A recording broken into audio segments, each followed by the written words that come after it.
Welcome to Secure Freedom Radio. This is Frank Gaffney, your host and guide for what I think of as an intelligence briefing on the war for the free world.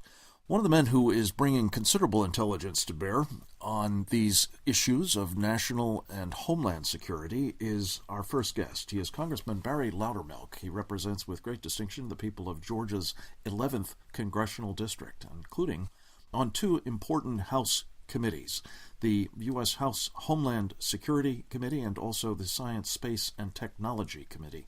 We have had the pleasure of having him visit with us from time to time, and he's always welcome here. Congressman, thanks for joining us once again at Secure Freedom Radio. Well, Frank, thank you for having me. It's always a pleasure, and I appreciate the important work you do. Well, and vice versa. And let me talk a little bit about some of that work. Congressman, I think it was back about a month ago now, you released a report out of a task force of the Homeland Security Committee about this problem of foreign travel of would-be terrorists and how that can be best combated. You came up with, as I understand it, 32 findings.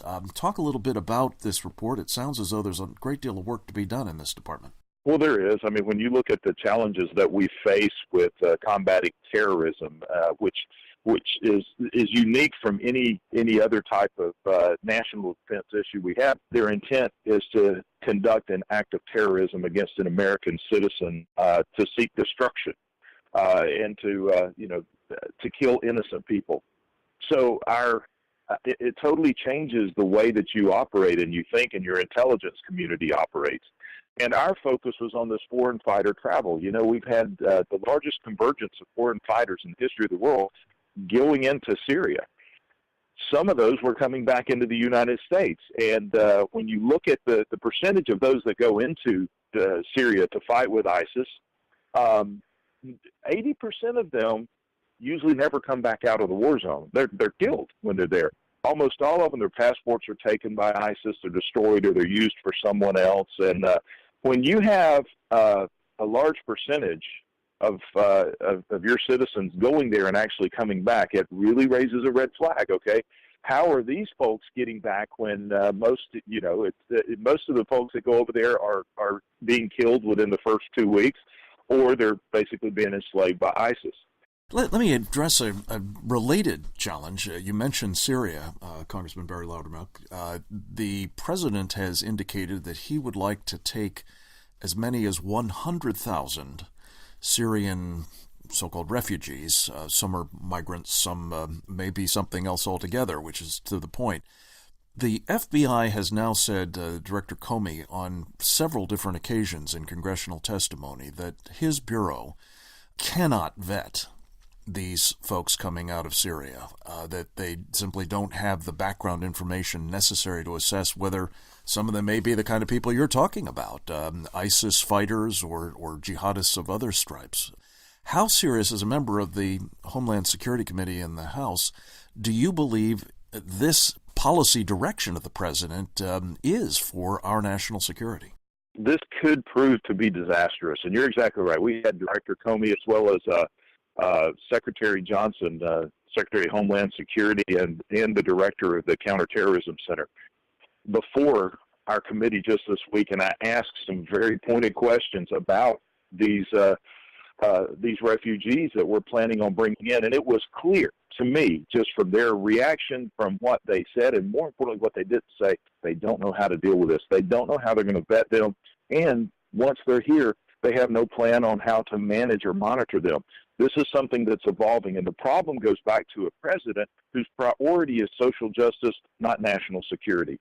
When you look at, he's very willing to risk the national security of the United States so he can look good on an international scene as that we're the most socially equal nation in the world, and it's a priority issue.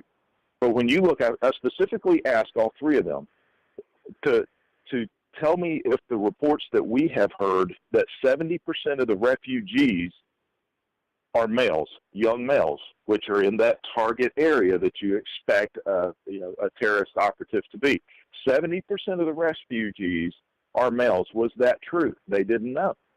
What was revealing to me is there's a lot we don't know about this. Also, we start looking at where these terrorist groups have even pretty much admitted that they're going to use the refugees as a way of implementing terrorist operatives into these countries. And I asked if they knew that was true. They didn't know the answer. So, these are the top guys, and this is a major issue we're discussing. You expect that they would at least have some of that information. Now, they committed me they would get back to me on this, but it just illustrated, and this is no condemnation of them because this has been thrown in their laps. We're already having an issue tracking foreign fighters trying to come back into the nation. We are limited on resources. Our intelligence community and our counterterrorism folks are stretched to the max already, and we're going to add this workload to them. It's just incredible. Congressman, one of the other things that you and I have talked about in the past, and you've taken a leadership role on, is the vulnerability of our electric grid. And speaking of the Islamic State and enemies of this country, you have done in the Science and Technology Committee some important work on trying to assess that vulnerability. And I just wanted to touch base with you about this because, as I understand it, we heard last week that the Islamic State had actually been trying to get into the electric grid's control systems through cyber means. They apparently haven't done it yet. Others have. But again, how serious a problem is this, and what is being done, if anything, by the Congress to address that vulnerability, and should more be done? Well, the vulnerability is definitely there. I mean, everyone who works in that will agree that we are very vulnerable in our electric grid because our society is so dependent on electricity. And it goes beyond just terrorist attacks. As we heard in a recent hearing, that we barely missed a solar activity that could have pretty much set us back to the 1800s. In our technology and in our society, that in itself is very concerning. Congress is beginning to delve further into this. One of the things that I've recently uncovered just from doing my own investigation is that apparently Israel has made a lot of advances in protecting their grid. I think this is something that we need to look at Israel and see what they have done. There are technologies that are being developed here in the United States and methods to better protect the grid. We are vulnerable not only just from a physical attack, but also a cyber attack. I think the industry in itself has done a pretty good job of protecting, let's say, the big power brokers, the power companies such as Georgia Power, Southern Power. The big players have invested a lot in protecting their systems. Some of the vulnerability comes in with the smaller electric utilities that are run by municipalities or co-ops that don't have the resources of the big players. That's where I think a lot of our vulnerability exists. And so we're going to be delving deeper into that, and that's somewhere we have to make an investment. Congressman, we're almost out of time. Very quickly, you've expressed concern about, speaking of Israel, the attacks by Palestinians against Israel, and particularly, I think, the indoctrination, really, not just incitement, but the encouragement that Palestinians have been getting from their leadership, Hamas and Mahmoud Abbas as well, to engage in violence against Israelis, stabbings and the like. Just a quick word on that, if you would. Yeah, it's tremendous what's going on over there. I was there back in August, spent 10 days in Israel, saw the threats. I've seen what Israel is doing to try to bring peace to the area, but it is so volatile there that the Palestinian Authority, when we met with them, it was clear as Israel was really trying to come up with peaceful solutions to the tensions in the West Bank, the tensions were growing, and it was almost like their leadership was just looking for an excuse to launch another series of attacks. Look, the Palestinian Authority should be condemning every knife attack, every attack on an Israeli citizen or an Israeli soldier.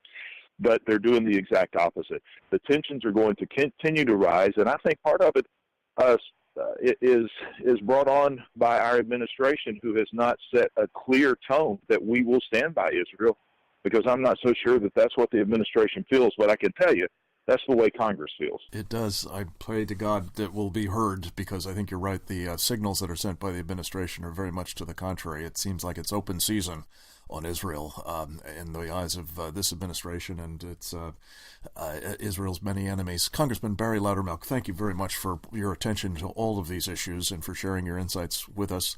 Come back to us again, if you would, very soon. Bill Gertz takes us inside the ring right after this.